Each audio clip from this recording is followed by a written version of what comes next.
Sa puntong ito mga kapuso, balikan po natin si John Consulta. Nandun po siya mismo kung saan sa West Riverside, sa Barangay Apolonio Samson sa Quezon City, kung saan kasalukuyan po nilalamon pa rin po ng apoy ang ilang mga kabahayan dyan, kasama na ang bell tower ng isang simbahan dyan po sa Quezon City.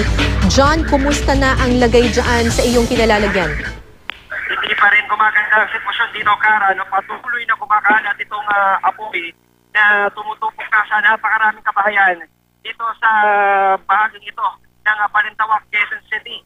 Sa sitwasyon ngayon, Kara, ang pinakamalaking problema ngayon ng mga pamatay sunog sa kabila ng dagdagsa na rito mga bombero ay yung napakalakas na hangin na nagpapalaki pa nung apoy sa sunog na ito. Ang problema, Kara, talaga namang dahil nga napakasikip ka nung daan, sa isa lamang yung fire truck na pwede pumasok, tuloy-tuloy pa rin yung napakalakas na dating ng hangin. Kung kaya imagine mo lang, Kara, sa video natin, talagang tuloy-tuloy yung paglaki ng apoy at tuloy-tuloy yung pagkalat. In fact, pakailang ulit na talagang binugahan ng tubig yung ilang mga kabahayan dito, pero hindi pa rin dinaya. Kung kaya't pakailang ulit na naubusan ng tubig yung ating mga pamatay sunog, pero patuloy pa rin yung kanilang pag-isikap na makadating pa rin ng mga reinforcement dito para matuluyang makabawas man lang nitong pagkalat ng apoy. Sa ngayon, Tara, tuloy-tuloy naman itong pagdirika sa mga residente. Yung ilan sa kanila kasi pinakala nilang hindi sila abutan ng apoy, ano?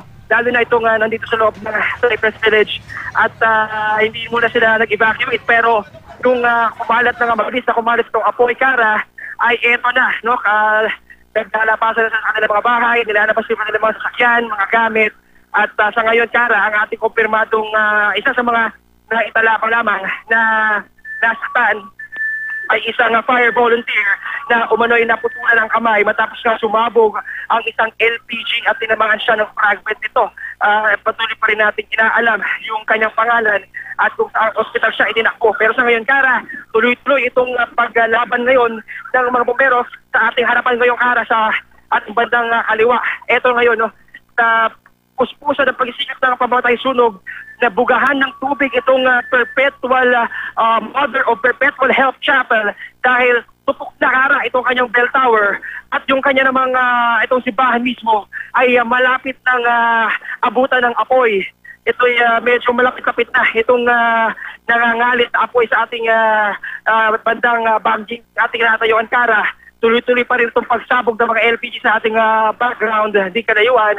At sinisik ngayon, Kara, noon nakakonsentrate ang lahat ng pwersa ng mga pamatay sunog sa ating lugar para isalba itong Mother of Perpetual Health Chapel nang sa gayon ay hindi na ito tamaan pa ng apoy. Pero sa ngayon, Kara, no, pahirapan pa rin talaga yung sitwasyon dito sa bahaging ito ng Balintawak sa Apolonio Samson dito sa Quezon City, Kara. Okay, John. Okay, John. Natukoy na ba kung ano ang sanhi ng sunog na ito? Sa ngayon, Kara, ay tuloy-tuloy pa rin itong investigasyon na sinasagawa ng Arts Division ng PFP. At sa ngayon, ang kanilang primary objective muna, Kara, ay maapula, mapahinto itong pagkalat dahil, Kara, hindi talaga maawat itong pagkalat niya. Mayat-maya yung paglipat sa mga kabahayan at napakabilis lamang yung mga sitwasyon.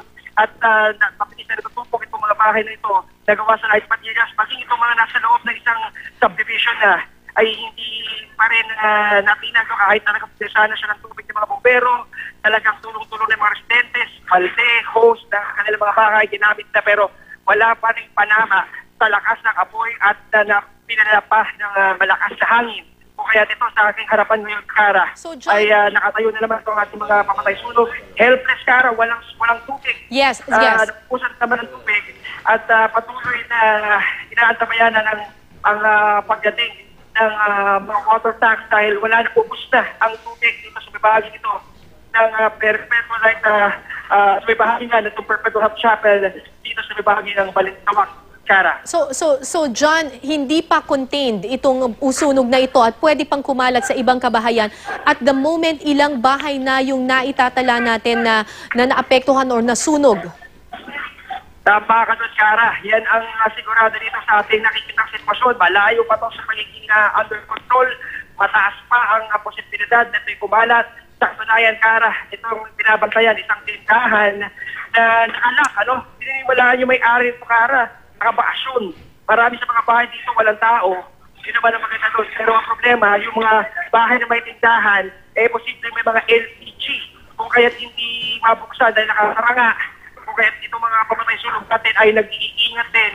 At dahil ito nga, meron ng isang pamatay sunog na nasugatan at lumanoy, naputulan na ng kamay matapos ang tamaan ng fragment ng sumabog na LPG dito sa may bahagi nga ng Balintawak, Quezon City. Kara. Okay, mag-ingat kayo dyan, John Consulta. Maraming salamat sa iyong ulat.